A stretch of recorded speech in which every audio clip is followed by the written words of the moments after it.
Ooh. Hi, and welcome to Shadows and Secrets Deep Dive Series. I am Kerry Savage. And I am Samantha Skal.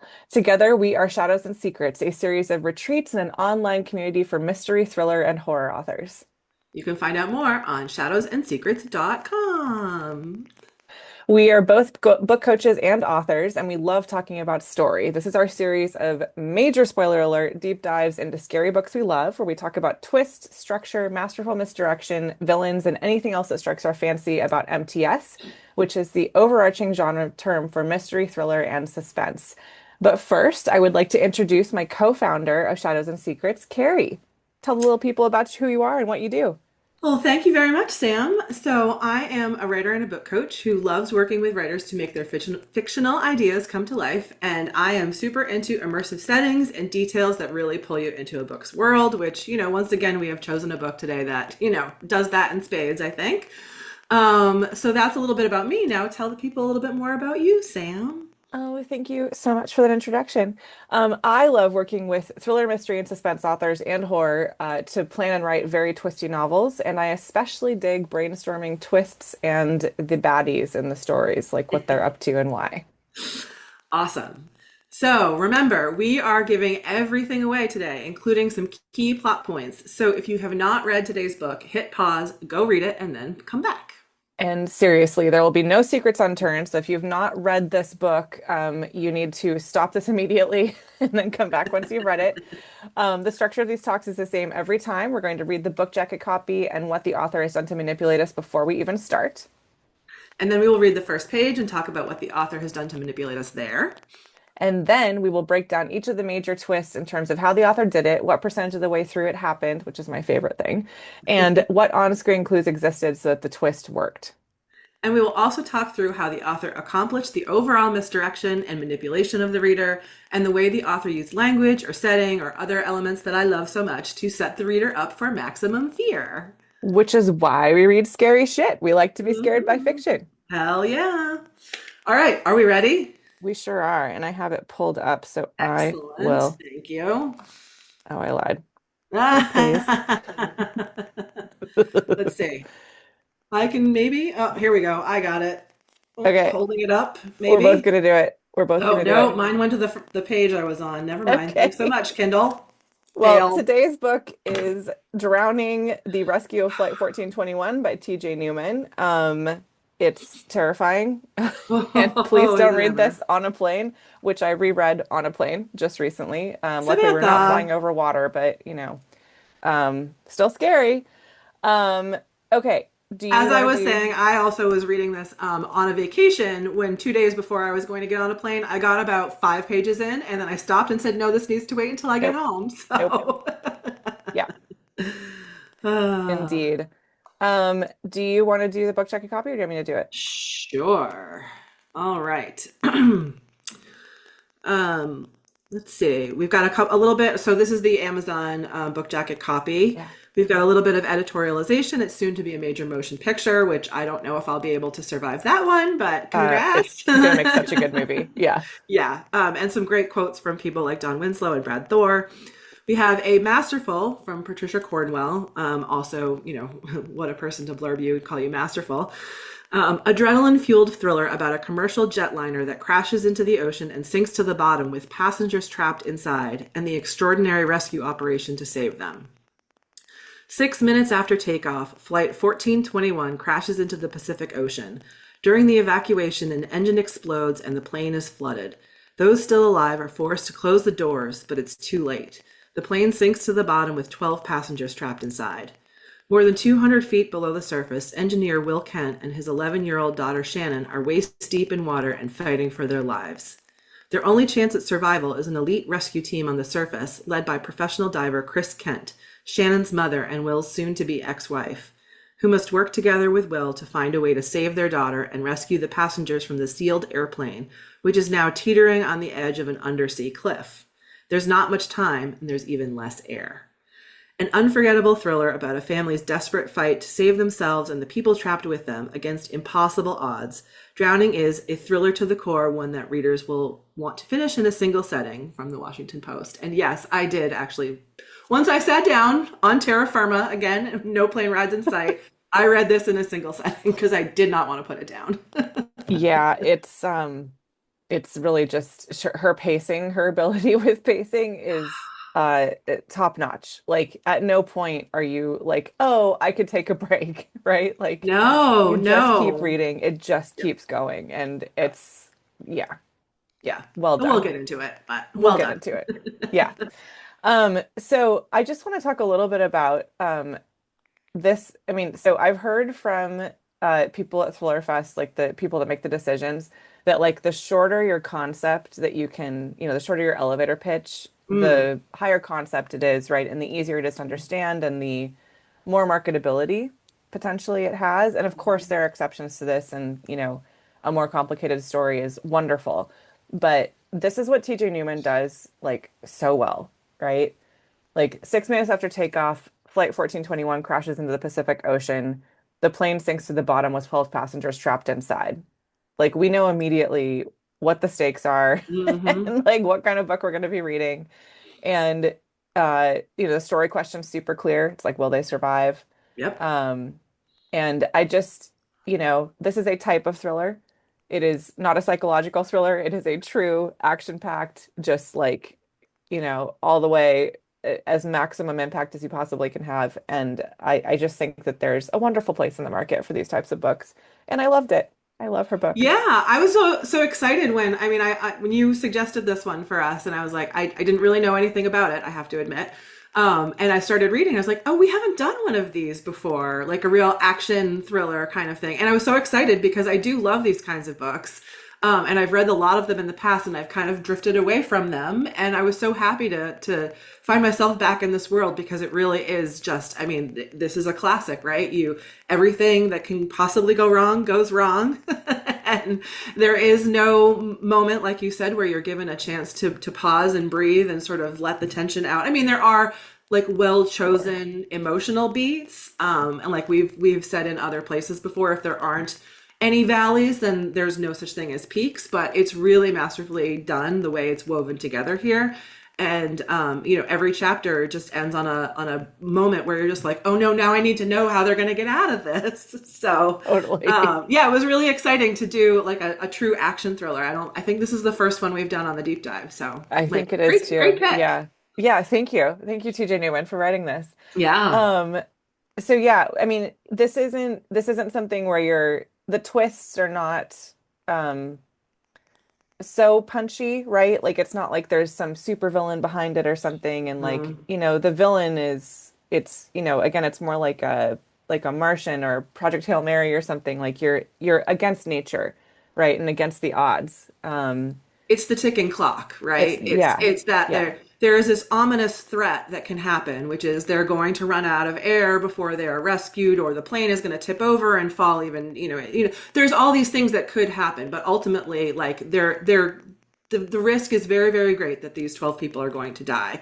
And Yeah. how are we going to solve it? And so the thrills are all coming from like, are we going to beat that ticking clock? And Yeah. how does the situation get worse and worse and worse? You're right. It's not like the psychological thriller where there's a reveal and we go, oh, I didn't see that coming. In fact, in some ways, we know that the job of the writer in these kinds of books is to like actually take whatever is it, like just keep turning the screw, right? Make the situation worse and worse and worse and worse, which often fights against some of our instincts as writers. But if you're writing this kind of book, you have to just delight, I think, in making your characters absolutely go through hell. Any hell that you can imagine, they need to go through it. Very well said. Yeah, completely agreed. And speaking of the emotional impact and the what you said, well chosen emotional beats, Hmm. completely agree. Like the having the mother, be the one who's going to save them, and she keeps getting stopped at every turn because the Navy has other ideas, and like there was, they've lost a child in the past, and so there's all this other stuff tied up in it, along with their relationship, right? It's like it's crumbled because of the loss of this child. And I feel like that that worked really well. Like I think if you Mm. didn't have that, it would have still been a fun book to read, Oh, right? sure.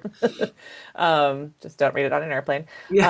But the the emotional sort of tug, and particularly this like mother will do nothing. There will nothing will stop her, right? Yeah. She's going to save her daughter, even if it costs her her life, which of Hmm. course it does in the end, but then she survives because we're chaos to order and we are writing books where we do need a little bit of a good thing at the very end so that we don't just cry. Otherwise it would be horror.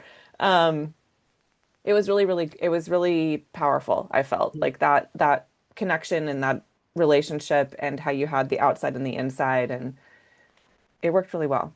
Yeah, it gave it another layer that so that it wasn't just. And again, there's nothing wrong with, and I think we've said this in other places as well. Sorry, that there is a place for just a pure action thriller, right? Yeah. You know, there are people who love to read those books. I love to read those books, and we don't necessarily have that additional layer of emotional depth. That's okay, and if that's the book that you want to write, like go for it, go forth and write that book. But the fact that she braided this in gave us those moments of, you know, where we could pause. And so like we could put our finger on like, is there an emotional aha in this book? Yes, there is. There are a few moments I think where, when we can talk about it and we will talk about Yeah. it, where I was like, oh, this could be one of them. And it was kind of extended, but seeing that relationship unfold, as improbable as it is in some ways, that like, you know, oh yes, here's this mother who just happens to be this expert and have this dive team and like goes up against the Navy and they're listening to her, of course, but like we've suspended a lot of disbelief already. That's fine. That's what we're doing here. So braiding all of that together, and then just those moments too where you like, you know, she's communicating with them or she can see them out the window. Like, I mean, yes, just that's tugging at the old heartstrings too. So Yeah. Yeah. I guess the point in bringing this up is just that with you can have true action, you can mhm. have the, you know, the James Bond-esque like go after it and just whatever, right? Like Yeah. there sometimes isn't very much of an emotional arc with those. But with this, we absolutely do. And Yes. the emotional realizations are very much based on what's happening to them and Yes. this like facing death, you know, and what Yep. that looks like and how that changes you. And I just that's to me kind of the core of why I read thrillers is like Hmm. how to explore how I write them too. How to explore and how to see how someone handles the worst day of their life, right? Presumably. Let's Um, hope. My God. but you know, who are you in this situation? What do you do? You know, are you Andy, this character who like goes first and leaves everyone else behind and then dies a horrible death? Are you somebody who is quiet and just gets it done? Do you freak out? Like, you know, why? What does it mean? All these things. I just think that what she's exploring here is that exact thing, and it's like a Mm, very contained sort of bucket for that. And yeah. yeah, Yeah. Beautifully that's said. good. Yeah. All right, so let's read the first couple pages. Okay. So we have this initial, it's not a prologue, it's just like a pre-page. I actually don't know what the Mm. literary term for this is, but just a little statement before you start reading that's obviously a part of the story. Yeah, actually, what is I wonder what there has to be a formal term for I'm it, but sure there's a I am formal not term. aware of what it is either. Yeah. So, If you know it, email us. Okay. introduction, we'll just say it's a little Yeah, introduction. introduction. Okay, the term last ditch is used to describe an effort that is made at the end of a long line of failures. It is the final attempt that is not expected to succeed. In aviation, the emergency landing of an aircraft on water is called ditching, a ditching. So we know what's going to happen. Yes. If you Okay, didn't already pick it up from the cover and the note. right. Drowning, the rescue. Yep. Okay, chapter one.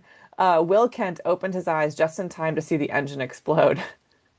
So, Hell of a first um, line. first lines, fantastic. This does break that little tropish sort of rule that you're not supposed to like wake up and have something terrible be happening. But because the engine is exploding, I feel like we get a pass because we dive right into it. We don't go into like thinking about the nightmare. Although funny enough, like I had this exact same thought that you did, of course, because same brain Yeah. sometimes.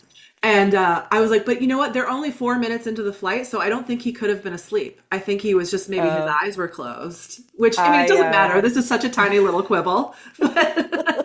Because I had the Well, same thing. I was like, oh, I'm willing to give you this one, TJ Newman. And then I was like, but wait, they've just taken off. There's no way he's asleep. Anyway. so there are people, I fall asleep pretty much as soon as I get in my seat, and then I wake up at like 10,000 feet. Like I All sleep right. through Well, takeoff. Like now I hate you. So, I know it's very obnoxious. I get a really good nap in. Something about it's probably like from when I was a kid, and my parents would drive me around to get me to stop crying or something. Anyway, I am this all person. right, fair enough. Yeah. Maybe he was asleep. Okay. Yes. Anyway, you usually we say you don't do that here. It works, It especially works. because you're ending with the engine exploding. So Yes. Yeah, that's the it thing that is. grabs us. Yeah, and it's not waking up from a nightmare. It's not waking up from, we're like teasing the reader with like this terrible thing happened and then it turned out it didn't actually happen. Like Right. something is actually happening. So, Yes. okay. His arm shot up to protect the passenger seated at the window, but his daughter Shannon didn't seem to notice. The 11-year-old girl just watched the flame spewing out of the back of the engine's tail cone and uttered an uneasy whoa. Ooh. Will sat up straight and looked over the tops of the seats. The emergency exit was 2 rows up. A flight attendant sat there in the rear-facing jump seat staring at the passengers. He could just make out her name bar, Molly. Will caught her eye. Molly didn't say a thing. She didn't have to. The aircraft shook. Panic gripped the cabin as everyone craned for a look out the windows. Flames, chunks of metal ripping off, flying by. Will leaned over Shannon for a better view. The engine was on fire. Parts of the wing were shredded. Below the plane, crystal clear turquoise water. Eee. That's me, not the book. Shannon looked to her dad. Why aren't we turning back to Honolulu? Will had been wondering the same thing. And then, this is how this book works, is that we have several different POVs within each chapter, and we have a little line break to tell the reader we are switching POV, which is how you handle this. Mhm. And I would love to talk about close third versus omniscient. This is not Mm. omniscient. This is just like dropping in close third. But Mhm. again, this is one of these things where like there's little like snippets, little vignettes of a person's POV in close third, and then we go to somebody else. But Mhm. the fact that there are several in each chapter is very like kind of old school thriller, actually. Like I feel like Mm. this is how the late 90s sort of classic, like saving the world thrillers were written. And we haven't seen this in a little while, I feel. But it totally works. Yeah, I mean, stylistically, I think, especially when what I think it does really really well is, and she does settle into longer stretches of third close third, like as we get into the book, which makes sense because what I think it does really really well here, as well as cueing the reader to the different heads that we're going to be in, is it gives you that frantic sense of motion and that chaotic feeling Ooh. of what is actually happening to the people. Like it feels like controlled chaos. Like I never felt like I was out of control, like and that would maybe make me put a book down like, oh, I'm not sure the writer is like knows what they're doing. I always felt like it was in control, but what it gives you a sense of is like this really fast movement and fast pacing and bing bing bing bing bing bing, which contributes to I think the atmosphere that the people are feeling who are in this. I don't know. So well Maybe that's just observed. me. Yeah, Okay. no, that's absolutely agreed. Like, just very, yes, yes, yes, yes. Okay. So, in the cockpit, this is the next little bit. Every pilot's worst nightmare was coming true. We lost thrust in engine one. First Officer Kit Callahan, wow, that's hard to say, radioed to ATC, her voice rising involuntarily as the plane dropped, and all hydraulic fluid in all three systems. Ugh. Mm, Say again, 1421. The air traffic controller sounded skeptical. Even the captain glanced over to see for himself. Any other day, all this second guessing would have pissed her off. Not today. Kit triple checked the ECAM. I'm assuming that's how you say that. ECAM. Barely believing the display herself. System failures were listed in order of severity. Level 3 failures, the most crucial, were first in red. Red filled the screen. I'll stop here and read a little bit more in a second, but I just want to say that like we're getting just enough information here to understand what's going on. And so this sentence, like system failures were listed in order of severity, most crucial at the top. That's something we need to know to understand the context of what's happening. She's translating it for us. But if mhm, she had gone on for even one more sentence, it would have not been believable because she's witnessing this thing happen in real time. mm, And we it would be too much, right? It wouldn't make sense Mhm. that she would be like, well, let me explain, what all this Right. means. Like all we need to know is like what this is, and then red filled the screen. And it just, it's that chaotic, like you were saying, like controlled chaos and just enough translation, just enough context. Yeah, we are in, like, we don't need this. Now is not the time, and nor is it really ever the time. And I think that's another thing that TJ did really, really well was um, giving us enough context information so we understand all the technical stuff without being like, here, I'm going to explain how hydraulics work or whatever Right. it is, which of course you never want to do. But when you think about interiority, to your point, like Kit would not be thinking right now, well, this means this and this means this, explaining it to us, the reader, because we need to know, which we don't. Like, this is like, literally what's going on in her head. Like, oh shit, I'm looking at this thing where I am like seeing what's going wrong. It's all red. Oh God, that's bad. you know, Right. that's what we need Yeah. to know. So, yeah. Yeah. Yeah. Exactly. Every time she cleared one, another one would pop up. All were level 3. The digital screen looked like it was bleeding out. They'd been airborne for less than 2 minutes. Engine 1 was dead, so were the hydraulics. This extended beyond their training. Pilots don't run situations like this in the simulator. There'd be no point. Ugh. 1421. Did you say all three? All three hydraulic? God damn it, dead stick, Captain Miller said. No hydraulic fluid, no hydraulic power. The plane was dead in the air. Green, blue, yellow. The aircraft's three hydraulic lines, 2 layers of redundancy in case of a system failure. It's that important. The display should have shown 3 green lines at 3000 psi. Kit was looking at 3 amber lines with 0 psi. Her best guess it was that when the engine blew, fragments of metal sprayed like buckshot through the hydraulic lines and drained the fluid. Any moving component on the aircraft, ailerons, flaps, spoilers, rudder, everything that let them fly the plane had frozen in place. The pilots couldn't command the Airbus A321 to do anything. They had no control. We can't turn back, Kit told the controller, requesting an alternate in front of us. And I'll stop there because it just keeps going on. But we got a little bit more background with that, Mhm. right? And it just sort of like sinks into the severity of what's happening and makes it very clear why this is happening, which is Mhm. another key thing, right? If we hadn't had the explanation of why the hydraulics were down, we would have been left wondering that. It would have been a mystery to answer later, but she answers this right away, and we're like, okay, got it. There is no other option. And that's, the setup for like being dead in the water and ditching. Yeah, right, exactly. They have no control over this plane. Is what we've basically just learned. Is there's like nothing pretty much. I mean, there's a little tiny things that they do. Um but yeah, there's nothing they can do. This is just basically a big hunk of metal cruising through the air right now. Yeah, Mm. under its own gliding power. Yeah. Um, and then the end of chapter 1, I mean, of course, I'm 99% sure we like fully crash. Yep. Yeah. So Yeah. the last That's when it line, it last couple ditches lines of chapter 1 is or Will reached yes. over and took Shannon's hand. He knew what came next. A chime rang throughout the cabin. This is the captain. Prepare to ditch. And so we are on 3%, which is definitely before page 10. Let me just check. 2, 3, 4, 5, 6, 7. That's page 7 is that Yeah. happens. And so we're like, we're in it, right? And you are absolutely turning the page. Absolutely. Yes.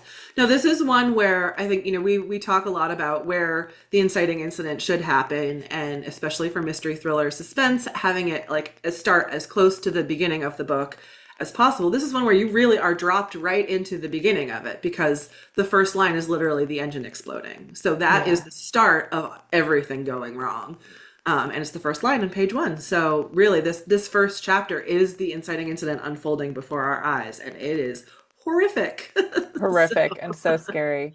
yep, Um, I wonder if when she obviously is very talented at like dropping us in and just going for it, right? And but for those of you who don't know, TJ Newman is a flight attendant herself. She wrote these famously while flying, like on her breaks. Um, and she has 3 now, and they all deal with like worst case. I mean, her third one is called worst case scenario, which is also amazing. Um, but they deal with like the worst possible things that can happen to an airplane and like what it looks like. And there's always a flight attendant character, if memory serves.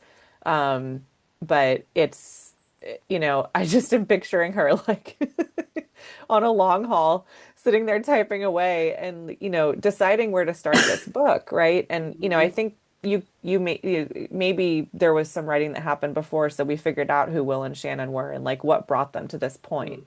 But the fact that we're starting, as you said, when the engine explodes, Mhm. it's so powerful because we're Mhm. just dropped into the thing that really matters. And we don't need to know like about Will and his trauma and how Shannon lost a sister and he lost a daughter and they're getting a divorce and like all that stuff. All we need to know is that this plane is going down and what are you going to do? Yeah, we don't need to know it now. We do want to know it eventually. So Of to your course. Yeah. point, like if it had started out with like some, contextual backstory or something like that, that's becomes like where you kind of you chop it off from the start and you say, all right, now I'm going to look at like where does this belong? Because it's not the that if it came up front, it would probably feel more like that throat clearing that we do. This is Yeah. me, the writer, the author, figuring out my story, not what the reader needs to know right away. And so where do I, it's not that this is, not useful or need to know, but it's just not need to know now. So where does it belong properly? Yeah.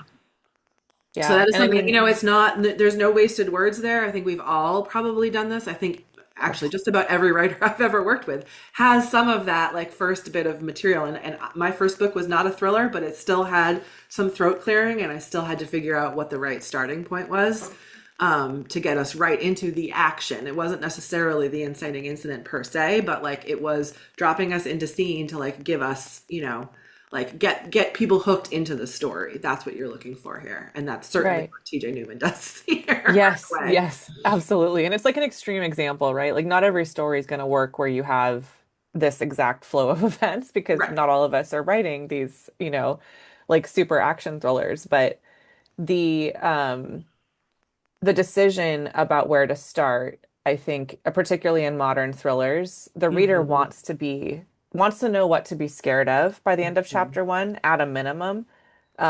And you don't necessarily need, there are books where it totally works, where it's like end of chapter three or something. But I would argue, which I do frequently on this discussion that we have, that the sooner you get into it, the better, because that's going to hook the reader, right? Like, Yes. you're going to keep reading if unless you're, traumatized by this content, you're going to keep reading and to see what happens because it's like, my God, okay, we know they're going down in the water. That's everyone's like worst fear when you fly, right? Right. Um, Well, the big you need to plant some questions in the reader's minds, right? Like I'm thinking yeah. back to the Andrea Bart's book that we did, and that was a bit of a slow burn, Yeah. and there wasn't like a body that turned up right away or anything, but there was a prologue there which set the scene for we knew bad shit was about to happen or was happening, and so you hooked the reader with a question right there about like, well, what was all that about? Like there's Right. blood and there was a knife, I think, or something. Like you knew that there was something bad was about to happen. And so you've immediately planted this question in the reader's mind about like, oh, well, now I need to know, like, how do we get there? And that keeps you turning the pages too. That's your hook in there. So even if you don't have this horrible, catastrophic plane accident on page one, which you certainly can, but you need to be planting something in there. So yes. Yes. Yes, yes, yes. Yes, yes, yes. Give us hope. Um, Give us bad shit happening. yes, bad shit is happening. Okay, so story question, very obviously, do you Yeah, agree? Will they survive? totally. Protagonist, we have a Mm. number of POVs in here. I did not count, I'll be honest. I was going to, and then I got so drawn in.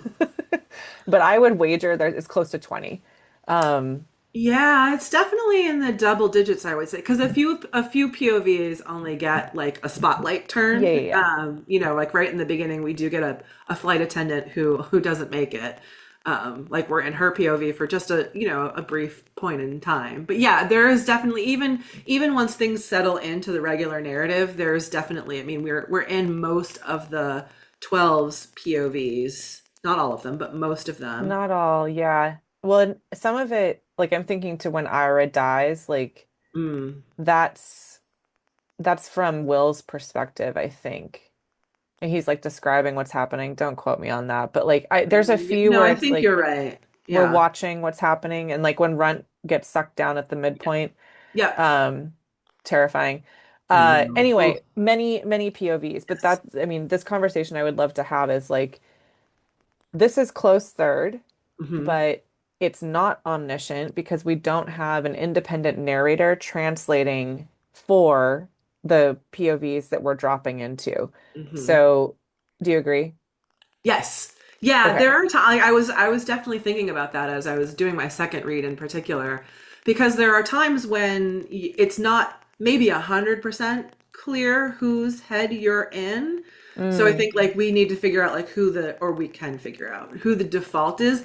But I will say that there was never any point in time where I felt like, oh, like I'm confused as to whose head I'm in. I was along for the ride and I never felt like yeah. head hoppy. I think because to your point, like it's very clear when we're moving. Usually it's with those section breaks that come in that signal to us as readers that we're moving from one person's head to another, or it's just stated very clearly. And this is something that I notice. I know S.A. Cosby also does really well. Yeah. He translates from close third to close third, and sometimes without even the section breaks.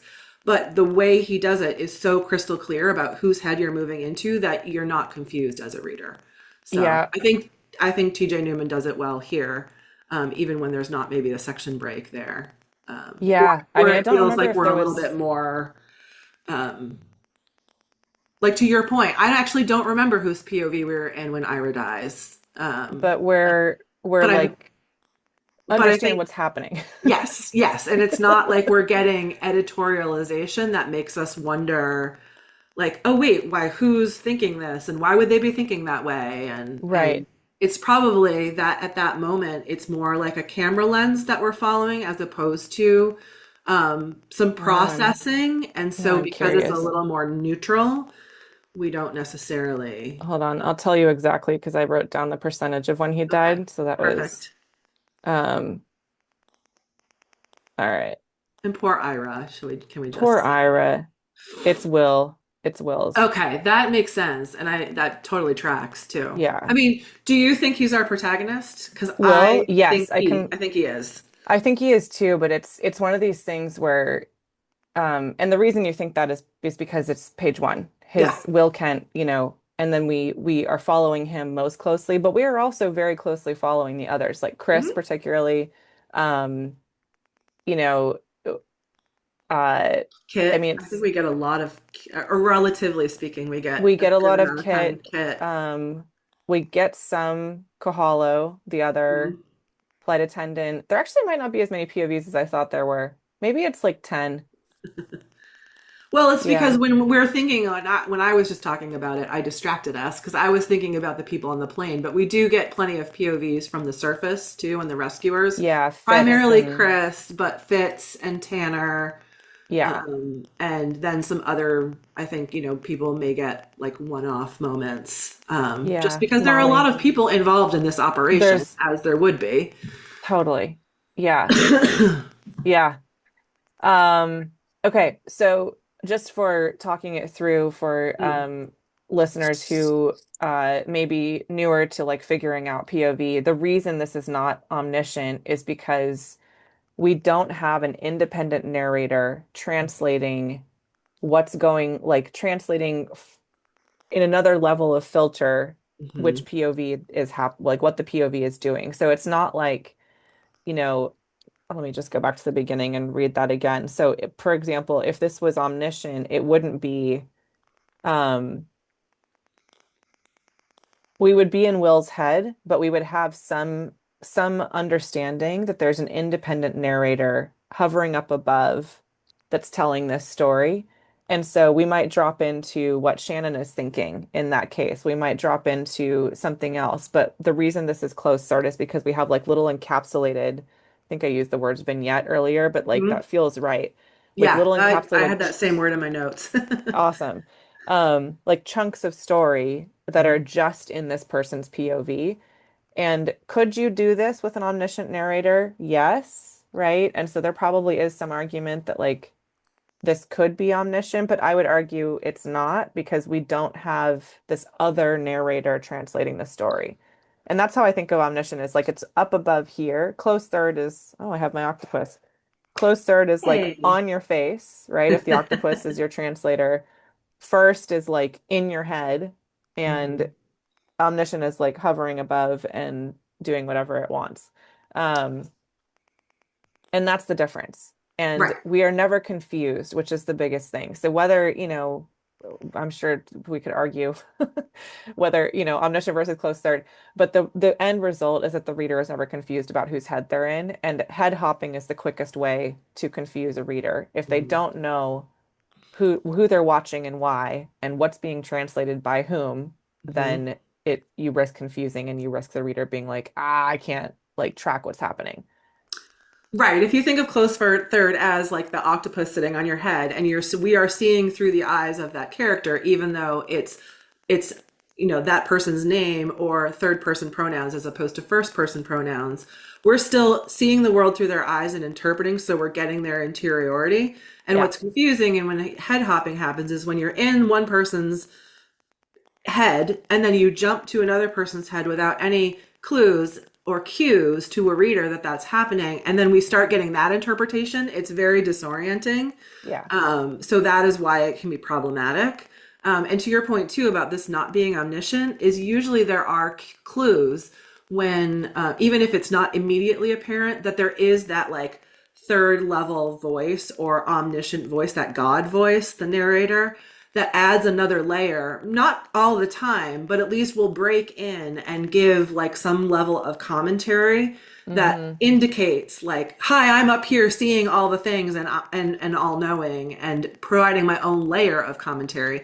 We never get that in Yeah. this. And I think Yeah. that's also a clue as to like that it's not an omniscient POV because there is no like God narrator Right. who's Like who's we're giving us their take on what's happening. very well said. Yeah, exactly. And so, like we don't ever see like the back of Will's head. We don't see Mhm. in the POV the things that the POV character can't see. Right. Um, Yep. and we also aren't getting lines like, Will didn't know what was going to happen, right? Like it's very close. And so, what we like to talk about is like when you're writing a thriller, like here's the octopus, this is your close third. It's I like love this. it's looking like where I'm looking. There is no filter if first person is like on your face, the less filter you have Mhm. for readers in mystery thriller and suspense, the more fear they're going to feel because we are closer to it actually happening. Mhm. We can get even more into the story because we're not being reminded constantly that there is a filter through which we are being told the story, which is what Omniscient does. And so Omniscient has a place in the literary Mhm. world. There are stories where it works very, very well. But her choice to make this close third, I think, was really smart. And if you tried to do this first person, like you get so confused because you have to have multiple POVs with this, right? Yeah, I You need think the so. outside and the inside.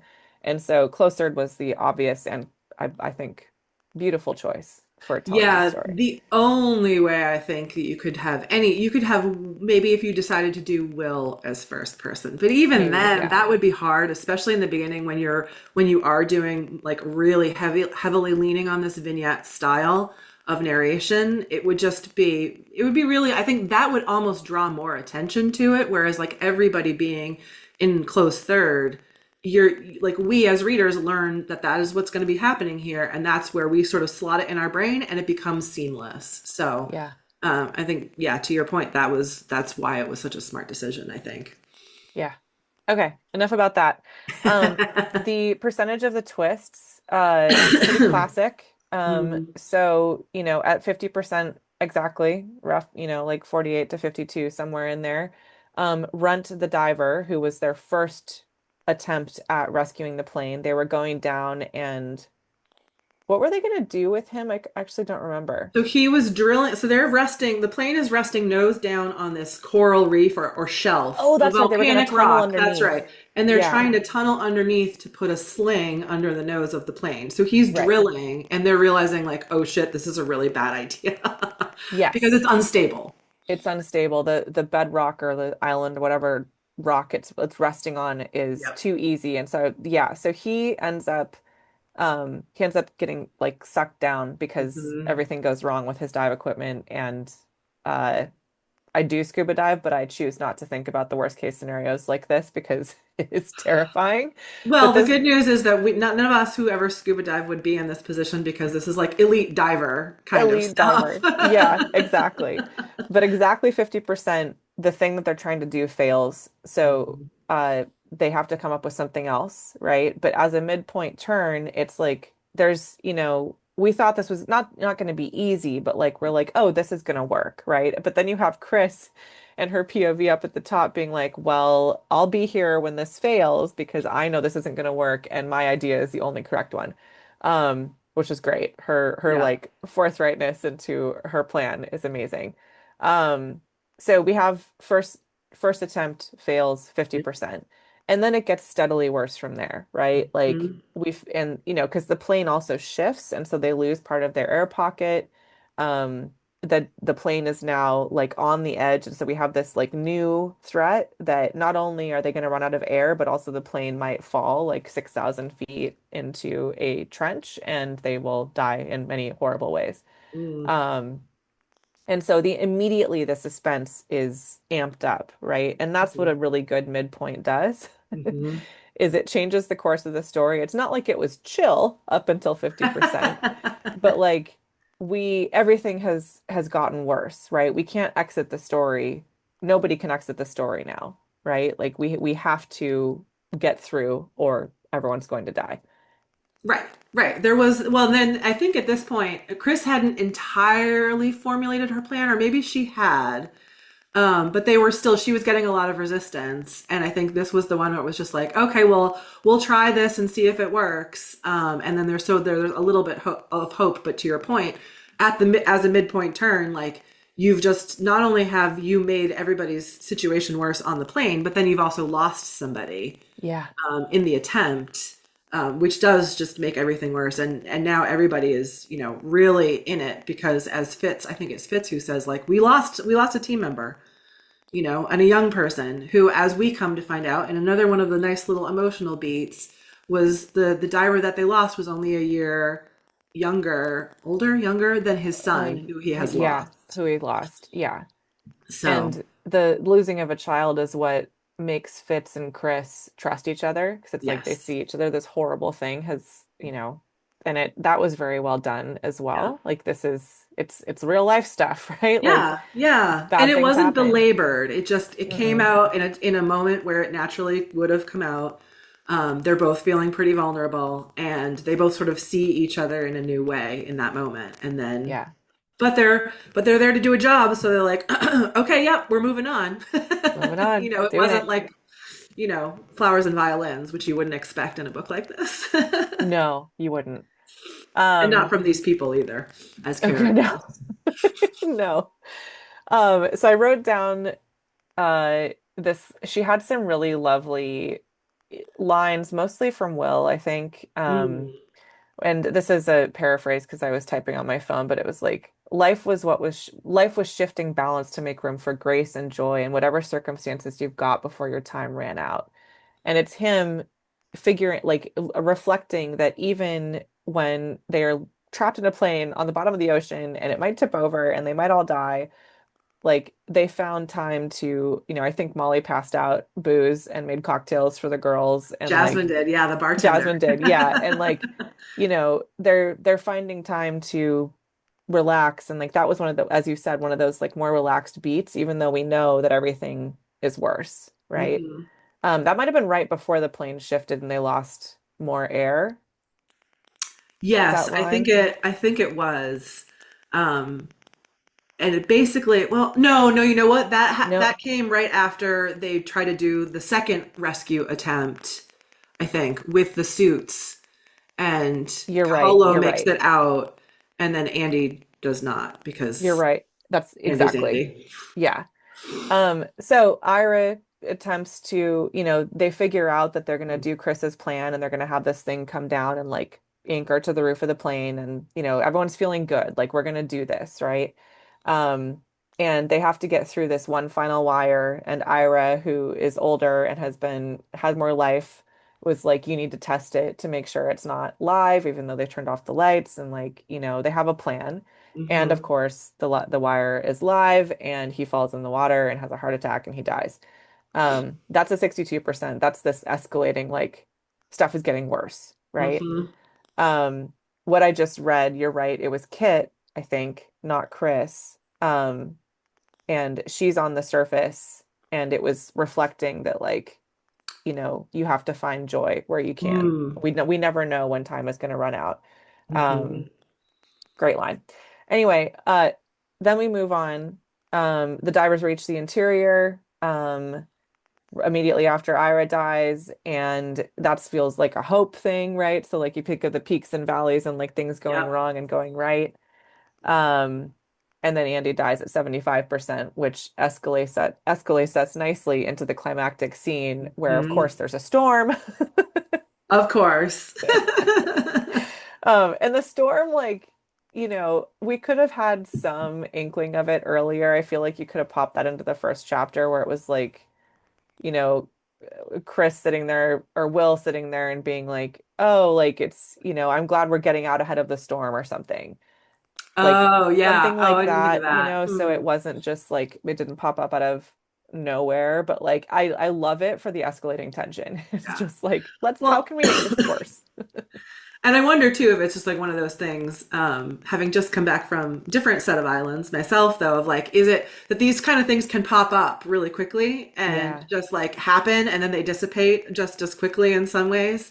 I don't know if it's the same way in Hawaiian Yeah, Islands, maybe. but Maybe there was a um, line about that from someone that was like, "Oh wow, it's one of these typical, yeah. Anyway, love the It storm was it was time. just like, I mean, in as a reader at that moment, I was just like, well, of course. Of Yeah. course.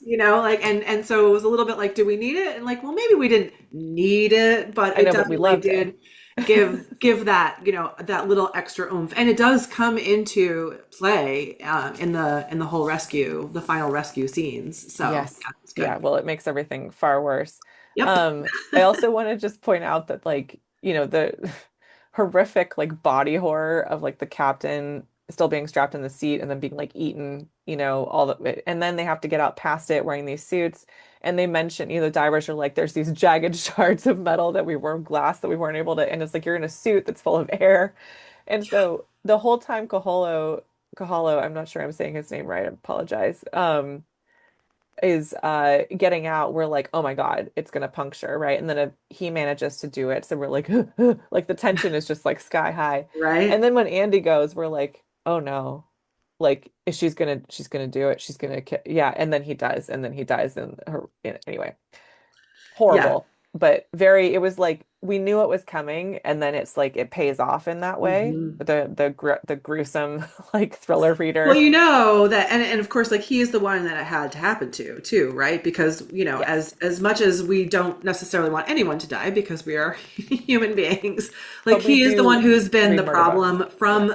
from jump, literally from Yes. page two. I think he is causing problems, and he has not stopped. And but at the same time, when she's describing him going through and like he's freaking out because he's seeing the dead body, which like felt very, very. I had a lot of empathy for him in that moment, and then like I think that was the thing that finally set him off the edge was like like the captain's leg bumped against his, Oh, and like then he really yeah. like, so in those moments, I think we're all feeling like, oh yeah, I would have totally lost my mind if that had happened to me too. Like Right. very relatable, but at the same time, you're like, well, if it had to happen to somebody, it's gonna I happen know, to Andy, totally. Yeah, who's she did a really good job with that, like setting yeah, him up. And then we learn at the end that he was cheating on his wife and yeah, like whatever. So good riddance kind of, but yeah. like Bye. it was a great way to use the escalating tension and, Absolutely. take someone And out. also like a great way to escalate that tension and also take that hope of rescue, that second plan, which, Yes. everybody like, I mean, the deck kept getting stacked against this plan. And you're reading along and like all the reasons why it shouldn't work. And then that's what it took to finally convince the powers that be that like, yeah, this is not the thing. Yeah. Well, And then we and find out that they have all taken a vote too, which I yeah, loved. To be like, we're no, we're not not doing doing this. this. Yeah, totally. Um, So percentage wise, I wrote down some percentages here. So like 74% Andy dies, Will announces that they're not going to do it. 75% the storm hits, which of course starts rocking things on the surface, which as they're sending down this cable so they can make the plane level, so they can do the thing, right? Like it's all explained and we're like, "Oh God." And this is the point where you're like, it's 2 a.m. You're not stopping reading. You're gonna Yeah. stay up. Oh yeah, exactly. 83% Molly drowns while the plane is being leveled out, which seems to be working, but then we have something go wrong, right? Hmm. And is saved by Jasmine, who can swim now, little up. Go Um, Jasmine. 84% where the cable like the plane has been leveled out and the cable starts to move in the storm.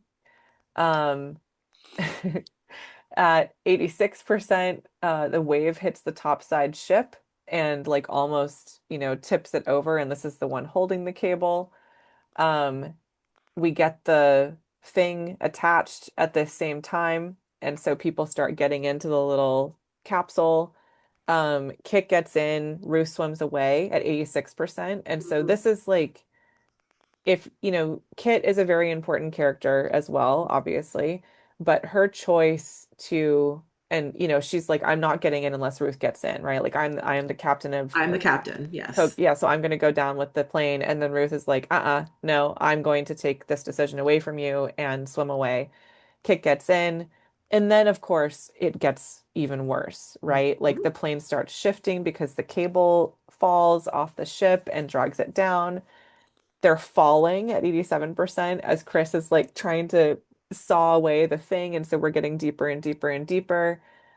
88% Chris, which, this is an interesting, again, breaks the rule or rules about like the protagonist needs to be the one who Mm, goes up against the thing. The climactic moment, I think, is this falling when Chris disconnects her umbilical and prays not that she's going to get up to the surface, but that it has enough to finish the mm, job to get them out, and then her comms cut. And then at 89%, the line is like she surrenders. There's nothing she can do, mm, right? Like she's done everything she can. And it's really powerful. It's such a powerful moment of like, a mother doing everything she can to save her child and her mhm. husband. Um, and Will on the inside, understands, like starts hearing the comms about what has happened. And so Yeah. this is like the dark night, right? Which happens after the climactic scene. Yeah, which is unusual, a little bit, A little bit. out of order as we would consider it, but like that, obviously here it works, so you do what serves the story. Yeah. And I would argue that Will's decision to when they take the vote and they decide not to do the suits, that's probably his climactic confrontation and his, like Mm, I'm going to trust my wife mm-hmm, and I believe in her, which is mm, there's this whole like we have some little flashbacks for their relationship where, when they fell in love and what, him realizing like you know, his trauma processing for when they lost their daughter had this negative effect on the family and like, we learn about how they come back together at that time. mm-hmm. But it just, yeah, it's really powerful. It's a really good It scene. is, and it's sandwiched in between, I think from probably like 70-ish%, or maybe even a little earlier, like that line that you read with Kit, up until 90 something percent. I don't know exactly where I wrote down, but it's sandwiched like there are these like mini peaks and valleys, right? Because Yeah. there are these sort of emotional beats that Will is taking, that Kid is taking, that Chris is taking, where they have these moments that they have to make these decisions, and then they're realizing what these decisions mean. And Will, especially processing, like he really turns a corner in terms of how he has dealt with Annie's death and the falling apart of his marriage and the kind of father that he's been and everything. And he really like turns a corner that way. And then like to your point though too, Chris making the decision of like, I am not like I may not survive this, but I'm going to do everything that I possibly can in order to make sure that my daughter in particular, I think, but also Will survives this. Like they do come back together even if it's not like explicitly stated at any Yeah. point. Like you know that like they're going to be okay if they all make it out of If this. they all make it out. Yeah. And they do have that conversation at yeah, I think you Yes. said 70%. Yeah, where they're Yeah. like talking on the Mhm. and they grieve together and then Shannon overhears and like all, that's the emotional beat. Yeah. Um Yeah, and then it's like it just is a nonstop from there Yeah. until we get to the surface. We assume Chris has died. Like we have this, sort of scene where we're in Chris's POV hearing Will talk to her while she's in the hospital, and then she feels the line was like she feels a stirring, like a sensation of peace. Annie is there, the daughter that they lost, and we assume that she's like let go, right? Like that was it. Um but there was another line that I wrote down verbatim at 93% that's, again, what made this book more emotional than I think it would have been otherwise, Mhm. which is their translation, these character translations of facing death and like how this has changed them, which is like my favorite thing about thrillers. So Will at 93% said, "Time is luck. You grab it, you hold on tight, and you be there. You have to be there for it. It's going with or without you, and no one knows for how long. No one knows." It's like, Yeah. and this kind of thing, if we hadn't had such an intense life and death situation, could have maybe felt like a little bit over the top. It's like, okay, calm down, right? Like it takes like, but it takes like facing this huge thing to be able to say something like that and have that realization. And it worked so well for him. I thought it was just like, Yeah.